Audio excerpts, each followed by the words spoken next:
అండి, ఎలా ఉన్నారు అందరూ? ఏం చేస్తున్నారు? బాగున్నారా? నేనైతే చాలా బాగున్నానండి. మీరు కూడా బాగుండాలని మనస్ఫూర్తిగా కోరుకుంటున్నాను. ఈరోజు మన ఛానల్లో రసం పొడి ఎలా తయారు చేసుకోవాలో చూసేద్దాము. ఒకసారి ఇలా చేసి పెట్టుకుంటే ఎప్పుడంటే అప్పుడు ఈజీగా రసం చేసేసుకోవచ్చండి. చాలా టేస్టీగా ఉంటుంది. మీరు కూడా తప్పకుండా ట్రై చేయండి. వీడియో అయితే చివరి వరకు చూడండి. నచ్చితే లైక్ చేయండి. నా ఛానల్ని ఎవరైనా ఫస్ట్ టైం చూస్తున్నట్లయితే సబ్స్క్రైబ్ చేసుకొని సపోర్ట్ చేయండి. ఇప్పటి వరకు సబ్స్క్రైబ్ చేసుకొని నన్ను సపోర్ట్ చేస్తున్న వాళ్ళందరికీ చాలా థ్యాంక్స్ అండి. ఈ రసం పొడి తయారు చేసుకోవడానికి కావాల్సిన పదార్థాలు చూసేద్దాము. ముందుగా ఒక 5 టేబుల్ స్పూన్లు ధనియాలు తీసుకోవాలండి. అలాగే ఒక పావు స్పూను మెంతులు, అలాగే ఒక 3 టేబుల్ స్పూన్లు మిరియాలు, 1 టేబుల్ స్పూన్ నువ్వులు, 2 టేబుల్ స్పూన్లు కందిపప్పు,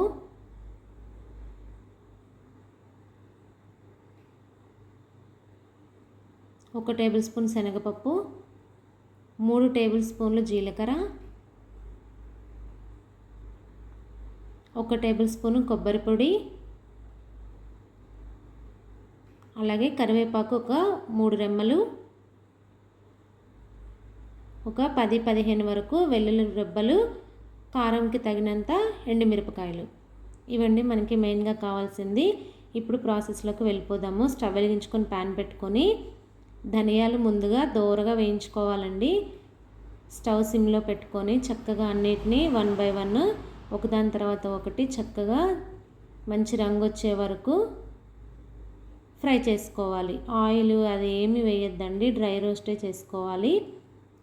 ఫస్ట్ ధనియాలు వేగిపోయాక వాటిని ఒక ప్లేట్లోకి తీసుకొని శనగపప్పు కందిపప్పు వేయించేసుకొని వాటిని కూడా పక్కకు తీసేసుకొని ఇప్పుడు మిరియాలు జీలకర్ర కలిపి ఫ్రై చేసుకోవాలి. ఇవి కూడా చక్కగా ఫ్రై అయిపోయాక వీటిని కూడా అన్నీ 1 బై 1 వేయించుకుంటూ ఒక ప్లేట్లోకి తీసుకోవాలన్నమాట. ఇలా ఒక్కసారి రెడీ చేసి పెట్టుకుంటే మనం ఎప్పుడు రసంతో తినాలనిపించినప్పుడు చక్కగా చేసేసుకోవచ్చండి. బయట నుంచి కొనుక్కోకుండా ఇంట్లోనే ఇలా ప్రిపేర్ చేసేసుకుంటే చాలా బాగుంటుందన్నమాట. ఇప్పుడు నువ్వులైతే వేయించుకుందాము. నువ్వులు కొంచెం ఫ్రై అయిపోయాక దీంట్లోనే ఎండు కొబ్బరి పొడి కూడా వేసుకొని ఫ్రై చేసుకోవాలి. కొబ్బరి పొడి తొందరగా వేగిపోతుంది కదండి, కొద్దిగా నువ్వులు వేగాక వేసుకుంటే బాగుంటుందన్నమాట, లేదంటే మాడిపోతుంది.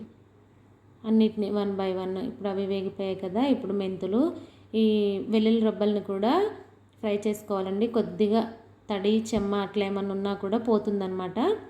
ఎక్కడ తడి తగలకూడదండి. దీన్ని మొత్తము ఇలా అన్నిటినీ వేయించుకున్న తర్వాత చల్లారనివ్వాలి. చల్లారాక మిక్సీ జార్లో వేసుకొని పొడి పట్టుకోవాలన్నమాట. ఈ పొడిని ఒక ఎయిర్ టైట్ కంటైనర్లో పెట్టుకున్నట్లయితే 6 నెలల వరకు మనకి చక్కగా ఫ్రెష్గా ఉంటుందండి. ఎక్కడ తడి తగలనివ్వద్దనమాట, మెయిన్ అదనమాట. ఇప్పుడు ఇలా వీటన్నిటిని పొడి పట్టేసుకుందాము.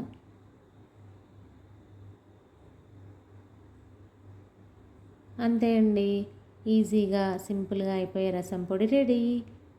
వీడియో నచ్చిందని అనుకుంటున్నాను. నచ్చితే లైక్ చేయండి.